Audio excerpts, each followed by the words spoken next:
Bonsoir à tous, bienvenue dans votre émission La Réunion Léla. J'espère que vous avez passé une bonne journée. En tout cas, on va essayer de vous accompagner sur ce qui reste pour débuter la soirée. On va voir un petit peu du côté de l'entre-deux, voir comment la lecture, des activités très simples amène des gens à se rencontrer et surtout à partager. On va voir ça dans Cosement Réunionnais.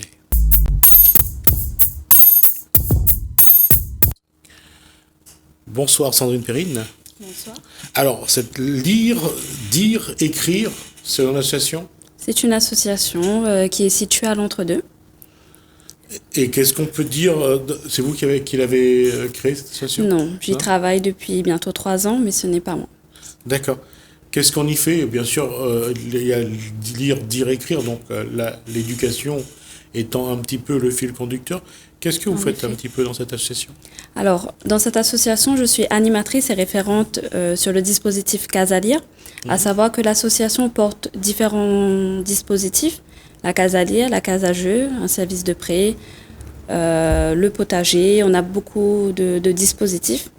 Et celui que je suis venue présenter aujourd'hui, c'est vraiment le dispositif Casa Lire. Quand on dit Casa Lire, ce dispositif qui a été mis en place par la région a connu, un effet au départ. Tout le monde en voulait une. Aujourd'hui, quelques années après, d'abord, quand c'est arrivé, comment les gens l'ont perçu, comment ça a évolué, et aujourd'hui, où c'en est où ? Alors, malheureusement, je ne vais pas pouvoir apporter D'accord. tous ces éléments puisque ça fait que 3 ans que je suis sur le dispositif. Mais nous, en tout cas, à l'entre-deux, je pense que c'est un dispositif qui fonctionne bien sur la commune. Et en tout cas, avec l'ensemble des animateurs et animatrices, on fait de notre possible, en tout cas, pour satisfaire nos adhérents. D'accord. L'objectif même de la Casa Lire au départ, c'était quoi ? C'était pour lutter contre l'illettrisme. D'accord. L'objectif de base de la Casa Lire est vraiment lutter contre l'illettrisme.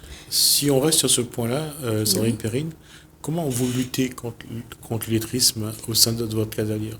À travers des activités support. C'est-à-dire ? Afin d'apprendre à l'adulte, on appelle ça l'andragogie, on doit partir d'activités support pour pouvoir motiver nos adhérents à apprendre des techniques, des méthodes, afin qu'ils soient à l'aise dans leur vie au quotidien. Alors, c'est là qu'on voit que la formation de formateur est quelque chose de particulier. Effectivement. Il faut apprendre à des gens qui, aujourd'hui, n'y croient plus vraiment, qui ont arrivé à un certain âge, qui se disent que c'est plus la peine, et que ça n'en vaut pas la peine. Malgré tout, vous arrivez à leur apprendre à lire une notice, le mode d'emploi, comment monter son petit meuble. Il y a ce genre de discussion ? Oui, il y a. De toute façon, à chaque arrivée d'un adhérent, on ne le met pas sur une activité au pif, au hasard. On le prend à part, on cible vraiment ce qu'il a besoin, ce qu'il est venu rechercher en franchissant cette porte de l'association, et on cible nos activités en fonction de ses demandes. Et qu'est-ce que les gens qui poussent la porte de votre association attendent finalement ? Qu'est-ce qu'ils veulent ? Qu'est-ce qu'ils vous demandent ? D'être plus à l'aise dans leur démarche administrative.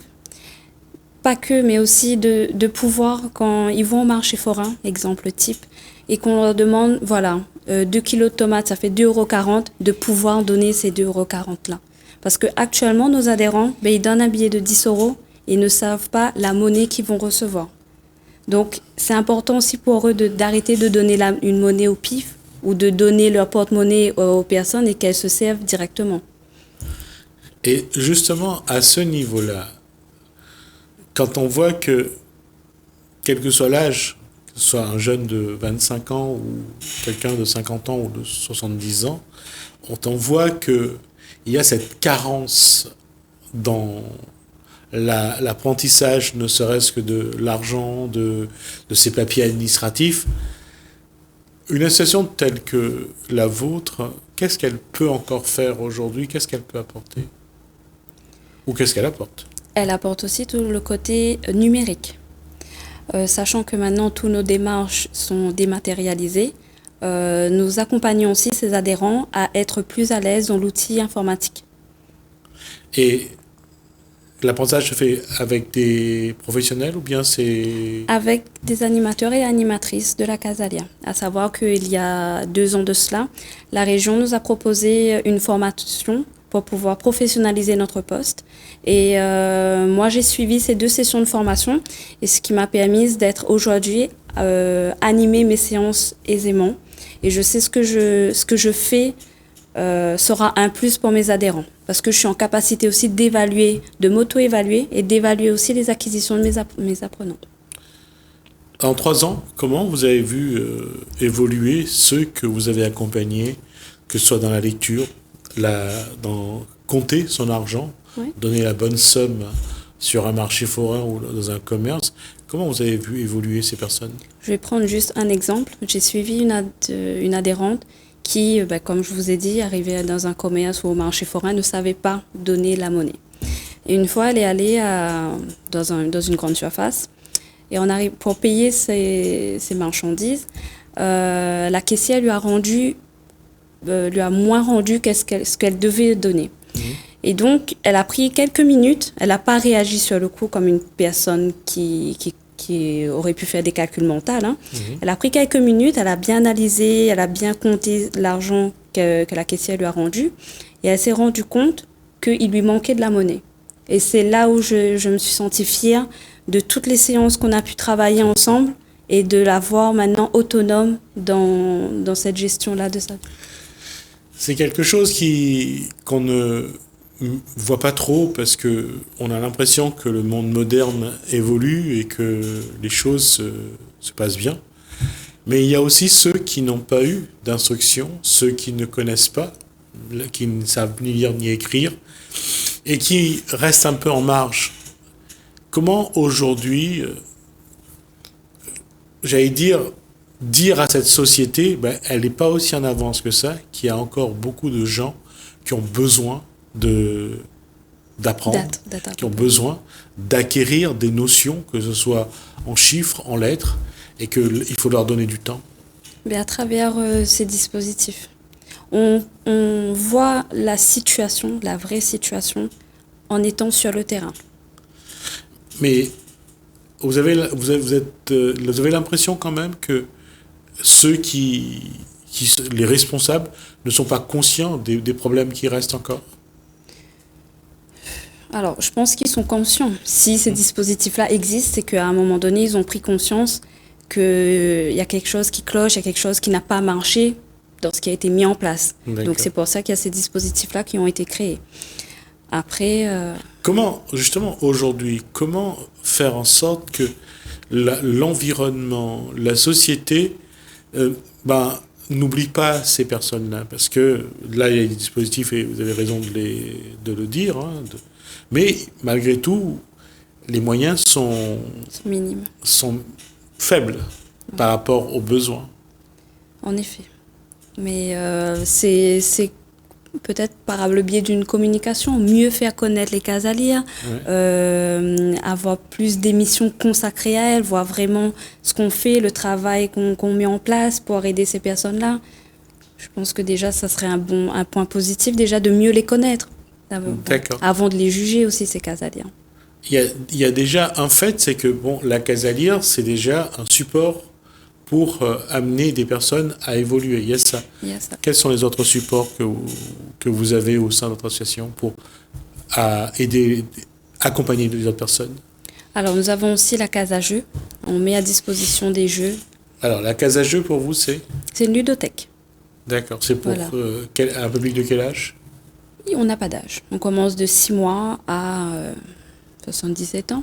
D'accord. Et donc, on n'a vraiment pas d'âge sur ce public-là. Et c'est vraiment aussi à travers le jeu de pouvoir faire acquérir de nouvelles connaissances. Quand on dit le jeu, quels sont les genres de jeux que vous proposez? Par exemple, avec mes adhérents de la Casalia, je leur propose de jouer au domino. Mais à la fin, quand on arrive au moment de compter le nombre de points pour les gagnants, je les laisse compter. D'accord. Et d'autres jeux que... Le Scrabble. mais voilà, à un faible niveau. D'accord. Qu'est-ce que j'allais dire par rapport à l'histoire de la Réunion? Est-ce qu'il y a des choses de la Réunion qui sont intégrées dans les dispositifs que vous proposez? Oui, nos racines.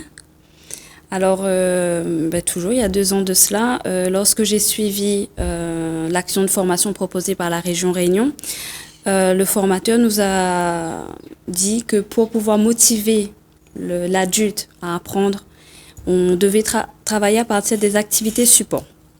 À ce moment-là, je me suis dit, qu'est-ce que je pourrais mettre en place pour pouvoir motiver ces adultes à venir déjà à la case à lire, à le motiver à apprendre et que du positif pour lui. Donc, je me suis dit, pourquoi pas partir des racines? Donc, songe, manioc, cambar et Ce qu'on patate. appelle les ravages. Les ravages, exactement.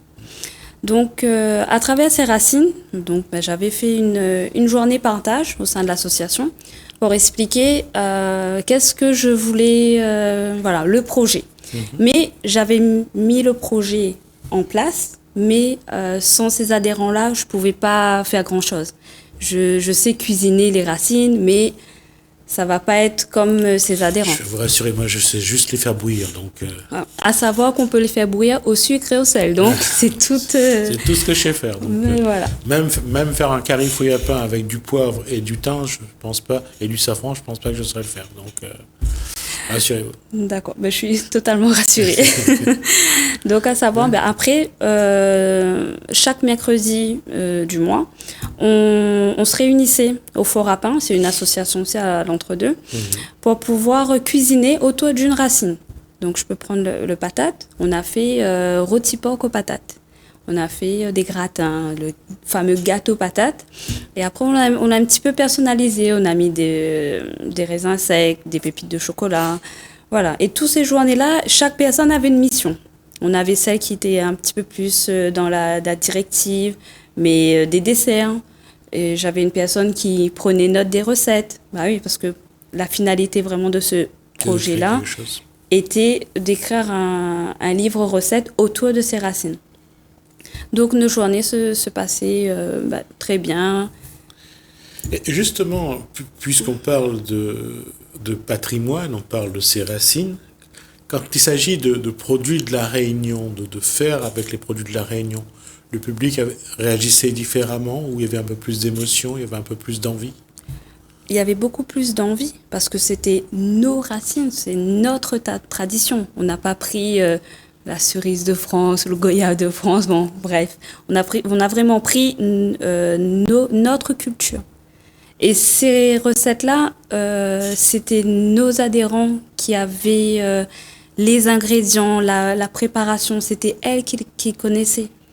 Donc, pour elles, c'était une fierté de pouvoir, aujourd'hui, c'est moi qui vais être animatrice, c'est moi qui vais gérer ma journée et c'est moi qui va donner des directives à d'autres personnes pour pouvoir réaliser cette recette. Et c'était une grande fierté pour ces gens-là. C'est pour ça que le potager que vous avez finalement connaît un vrai succès.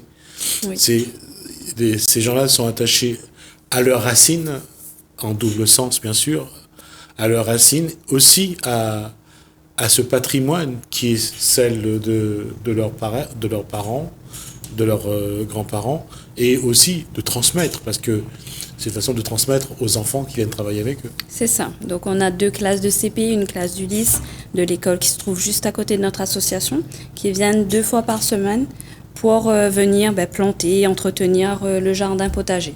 Bien sûr, c'est vraiment afin de créer des liens intergénérationnels sur la commune. Qu'est-ce que vous cultivez dans ce potager ? Salade, carottes, brettes de chinois, nos racines bien sûr, manioc, songe, cambar. Et voilà, on essaie de cultiver un peu de tout aussi pour faire connaître l'enfant. Et lors de ces journées-là, on laisse vraiment l'adhérent animer l'atelier. La jeune personne que vous êtes, quelque part, se rend compte aussi que cette transmission-là, elle aurait aimé la voir. C'est-à-dire qu'on lui explique c'est quoi le cambar, c'est quoi le manioc, c'est quoi le patate, c'est quoi songe. Elles connaissent c'est quoi. C'est juste que peut-être qu'elles n'ont pas les bons mots Ouais. pour exprimer, mais je pense que leurs parents les ont transmises, en fait, toutes ces connaissances-là. Et- Parce qu'elles sont capables de le retransmettre. ouais. Mais elles n'ont pas appris, comme nous, sur les bancs de l'école, à apprendre l'eau, la terre, le soleil. On a besoin de tous ces éléments-là pour que nos plantes vivent. Mais elles connaissent le tout. Mais on voit qu'aujourd'hui, enfin, je ne sais pas si je me trompe, il y a de la part en tout cas de la Réunion, pour ce que je vois, il y a un retour aux sources. On revient aux vieilles, enfin à ce qu'on a connu. Hein, on aime de nouveau manger le riz avec du grain, avec un rougail saucisse, avec un curry volaille. Le curry volaille, vous le faites avec ou sans tomate? Avec, mais pas beaucoup. Avec le curry volaille. Donc on voit qu'il y a un petit... Et ça se sent aussi chez ceux qui viennent chez vous, que ce côté réunionnais, ce côté curry des parents, ben, on y retourne finalement. Personnellement, avec nos adhérents, ils se sont jamais séparés de ça. Hein. Ah, d'accord. Moi, je connais une adhérente, c'est toujours riz, grain, carré. À aucun moment, elle va manger des pâtes carbonara ou autre. Hein. Non, non, elle est restée très, très locale, d'ailleurs. Et ça, c'est quelque chose qu'on voit, et je pense qu'on le voit également sur le marché forain, surtout du côté de l'entre-deux. Les produits du terroir, c'est ce que les gens aiment. Et d'ailleurs, ils viennent de Saint-Pierre, de Saint-Louis, pour retrouver ce côté, ce cachet. C'est ça. Et comment vous exploitez ça? Comment exploiter dans ce que vous faites j'allais dire, le côté un petit peu chauvin du Réunionnais qui s'attache à ses racines? On ne peut que s'appuyer sur ça pour pouvoir... pourquoi prendre ailleurs quand on peut avoir local? Ouais. Donc, Et pareil, quand on parle de lecture, on parle d'écriture, il y a aussi les œuvres réunionnais, des auteurs de la Réunion. Est-ce que vous en avez, vous, dans les livres que vous avez et que vous offrez aux gens de temps en temps? on en a, mais c'est en consultation sur place. D'accord. Voilà. Et donc, quand l'adhérent ne finit pas forcément la lecture de l'ouvrage, je le laisse aller chez lui et il ramène lors des prochains ateliers. Quels sont les auteurs que vous avez Sam Long Non. On va dire que je ne suis pas trop dans les livres. D'accord, on va dire que pas trop dans les On est en train d'essayer d'en créer un. D'accord, ok. Mais je ne suis pas... Aujourd'hui, qu'est-ce qu'il faut continuer à faire justement pour faire évoluer le public, pour lui apporter ce qui lui manque, et en même temps, parce que là où le public a raison, c'est que les choses simples sont parfois qui apportent plus de sensations, de bonheur, comme la cuisine, comme le jardinage, comme le jeu de domino. Mais en même temps, comment faire évoluer quand même vers quelque chose? Quand on parle de numérique, bien savoir utiliser son portable, savoir utiliser un ordinateur, il y a quand même un travail à ce niveau-là Ouais, à faire avancer. Oui, il y a un travail en amont pour préparer nos ateliers. Ça va dépendre du public. En illettrisme, on va vraiment faire un travail, par exemple, la lecture d'une recette. Voilà. On va vraiment travailler sur les mots pour que l'adhérent va être en capacité après de pouvoir prendre une recette et de la réaliser. À savoir qu'après, ça va se transposer dans plusieurs domaines. Pareil pour l'électronisme. On ne va pas mettre un adhérent sur le site de la cave sans même lui apprendre à utiliser la souris et le clavier. Il y a quand même un cheminement pour pouvoir lui faire apprendre. Ça veut dire qu'il y a quand même un travail qui est encore minutieux. Oui. Et en plus, c'est souvent individu par individu. On le fait en groupe, mais pas sur de trop grands groupes. Un animateur n'est pas en capacité de gérer 10 personnes. On n'est pas non plus dans une action de formation. Hein. C'est vraiment des séances d'activité où on accompagne l'apprenant. S'il se sent trop perdu ou pas accompagné, il ne trouvera pas l'intérêt de venir apprendre. Ce n'est pas le but de la Casalia. le but de la Casa Lire, pour vous, aujourd'hui, dans son évolution, c'est quoi? Alors, pour moi, c'est vraiment que d'autonomiser les adhérents dans toute démarche. D'accord. Faire en sorte qu'il y ait une vraie indépendance Dans leur vie. d'autonomie et d'indépendance Oui, dans la façon d'être et d'évoluer. c'est ça. Mais est-ce que aujourd'hui l'environnement le permet à ces gens-là d'évoluer, d'avancer, de se sentir bien, quel que soit l'endroit, et de faire face aux problèmes? L'environnement, oui. Après, c'est l'accompagnement aussi qu'on doit avoir avec ce public-là. D'accord. Et ce public-là, comme vous le dites, aujourd'hui, il est demandeur. Oui, il est demandeur. Malheureusement, il n'ose pas franchir la porte pour pouvoir arriver à ce dispositif. Alors nous sommes toujours face à ce problème-là lorsqu'on ne maîtrise pas la lecture, on ne maîtrise pas l'écriture, lorsqu'on ne sait pas compter convenablement, on en a honte. C'est Et ça. on a honte d'aller dire à la personne est-ce que vous pouvez m'apprendre, est-ce que vous pouvez m'aider, est-ce que vous pouvez signer pour moi? Un enfant, il aura plus de facilité à aller vers une personne et dire qu'il est face à des difficultés. Un adulte, il garde quand même... son honneur est en jeu aussi, hein, en venant face à une personne et en lui disant ben, j'ai des difficultés. Je vais vous contredire là-dessus, son honneur n'est pas en jeu. Lui croit que son honneur est en C'est ça, jeu. oui. Or qu'en venant à la structure, on ne fait pas de distinction entre une personne qui sait lire et qui ne sait pas lire. Et on va prendre un exemple pour terminer là-dessus. Je veux dire, je sais pas faire la cuisine, je sais pas faire la cuisine. Je vais pas aller raconter quelque chose. Casser un œuf, laisser dans l'huile chaude pour que ça cuise et que je puisse manger, même sans mettre de sel, ça je sais le faire. Mais je sais pas cuisiner. Je veux dire, je vais pas raconter d'histoire. Et c'est pour ça que je dis, quand on ne sait pas, bah, on ne sait pas. C'est ça que l'être humain, malheureusement, n'arrive pas à gérer. C'est ça. Bah écoutez, en tout cas, on aura fait le tour. Je vous réinvite ici quand vous aurez des choses à nous montrer. Et j'espère. Oui. Et bien, on recevra aussi un de vos adhérents oui. avec plaisir. Merci Sandrine Perrine. Merci à vous. De nous avoir présenté votre association, donc Lire, Dire et Écrire, de l'entre-deux. Ça a été vraiment un plaisir et on espère vous revoir sur ce plateau. Merci à vous. Merci à vous. Alors, vous restez avec nous, je vais juste présenter ce qui va suivre. Alors, l'égalité filles-garçons, ça a été un débat au lycée Saint-Paul IV au mois de décembre. Nous avons enregistré quelques séquences, on va vous le diffuser tout au long de la semaine. Je vous propose de voir que c'est pas aussi simple que ça, et encore une fois, on a beau être au XXIe siècle, l'égalité filles-garçons, ça sera un peu compliqué. Je vous laisse voir, à tout à l'heure.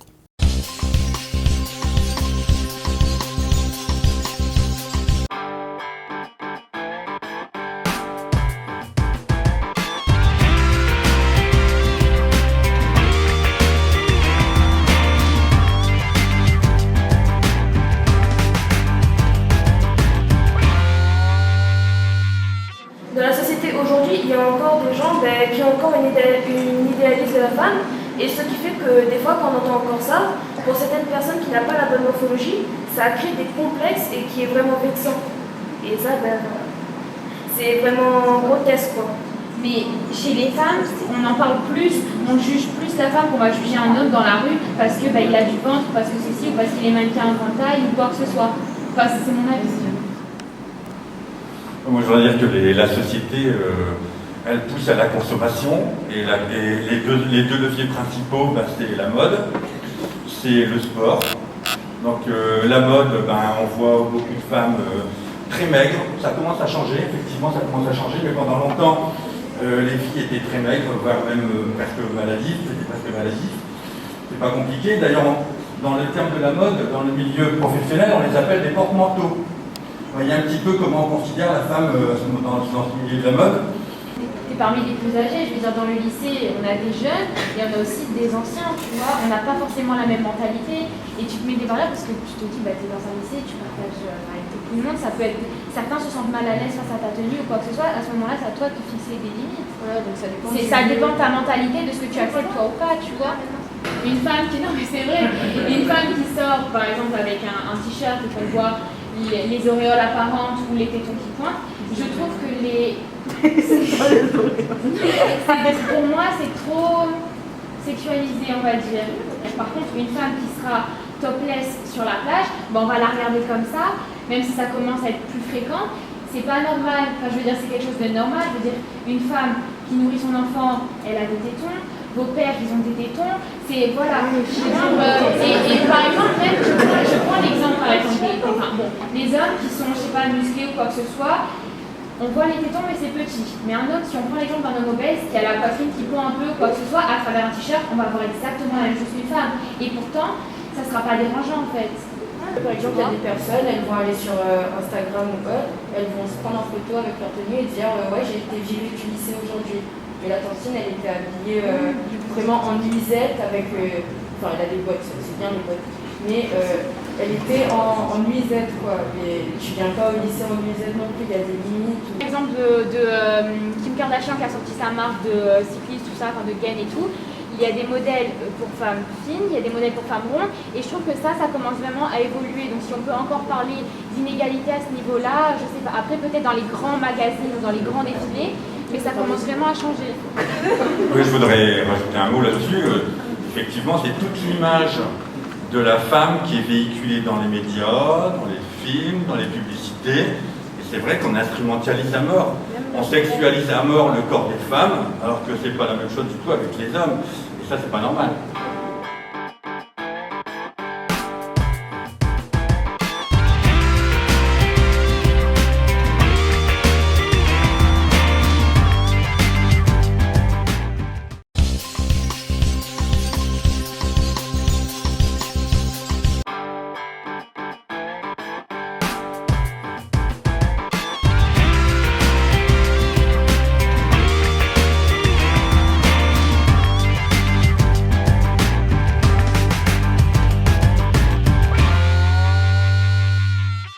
Pourquoi pour vous cette idéologie de ce que les gens se font de la femme et de l'homme est absolument à revoir?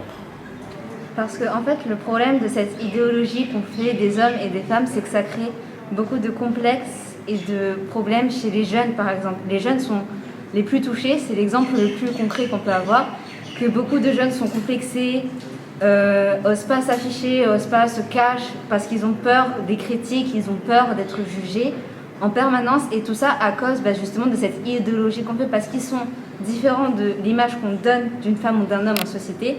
Ils se sentent différents et donc rejetés, et ça c'est un problème. Aujourd'hui, quel regard justement vous portez sur cette société, vous en tant que jeune? Moi en tant que jeune, je trouve qu'elle est problématique cette société. Parce que pour nous, qui sommes donc du coup l'avenir de la société justement, pour nous c'est un problème, parce que en fait si on grandit dans le complexe ou même dans cette idée que nous devons être parfaits ou parfaites, c'est un problème, parce que du coup nous allons l'enseigner à nos enfants et aux futurs enfants, et du coup le problème va perpétuer encore et encore et encore, et va s'étendre même peut-être. Alors, dans ce cadre scolaire du lycée Saint-Paul IV, comment vous et vos copains, vous pouvez commencer déjà ce travail, et quelles sont les petites choses que vous pouvez changer déjà dans votre environnement? Déjà, je pense que le lycée Saint-Paul IV, il est déjà bien, parce qu'en fait, il n'y a pas tant que ça de problème, on va dire. J'ai pas vraiment vu de harcèlement qu'il y avait envers certaines personnes ou quoi, mais ce qu'on peut faire, par exemple, c'est justement normaliser le fait que du coup une fille a peut-être des rondeurs, un homme a peut-être des rondeurs, une fille a ceci, une fille a cela. Vraiment normaliser le corps en général. Chacun a un corps différent, et ça, c'est vraiment l'appui sur lequel on doit vraiment mettre l'accent. L'accent, voilà, c'est ça. Il faut vraiment qu'on explique bien qu'un corps est parfait selon ce qu'on pense. Genre, c'est vraiment selon dans notre tête comment on pense qu'un corps est parfait. C'est comme ça, il n'y a pas de elle doit être mince, elle doit être ceci, elle doit être cela. Chacun a ses propres idées de ce qu'il aime, de ce qu'il n'aime pas, de ce qu'il trouve beau, de ce qu'il ne trouve pas beau. Et c'est comme ça, il n'y a pas d'idées, il n'y a pas de truc d'idées propres, quoi. Comment vous allez faire justement pour différencier l'exigence de l'excellence, on veut toujours évoluer et être meilleur, et l'aspect, j'allais dire, vicieux du comportement où on dénigre. C'est-à-dire que lorsque vous regardez quelqu'un, vous dites qu'à la rigueur, ça serait bien si elle est habillée différemment. Pas pour la critiquer, mais parce que vous voyez ça comme quelque chose de positif. Comment faire la différence entre les deux? Alors, il y a l'aspect, déjà, si c'est justement sur le ton de la méchanceté ou de la gentillesse qui est, je te dis ça pour t'aider. Et si la personne ne veut pas de ce conseil... En fait, voilà, il y a la forme de conseil et la forme de critique. Il faut bien faire la différence entre les deux. Lorsqu'on donne un conseil, c'est gentil et c'est généralement pour aider la personne à évoluer, à être plus belle comme elle le veut, quoi. Mais par contre, quand c'est méchant, ça va plus être... généralement, on prend l'exemple donc, du coup, d'un groupe qui va harceler une seule et même personne. Là, ça va être de la méchanceté parce que du coup, ils vont faire ça pour la rabaisser. Alors qu'un conseil va être fait pour aider la personne à s'élever.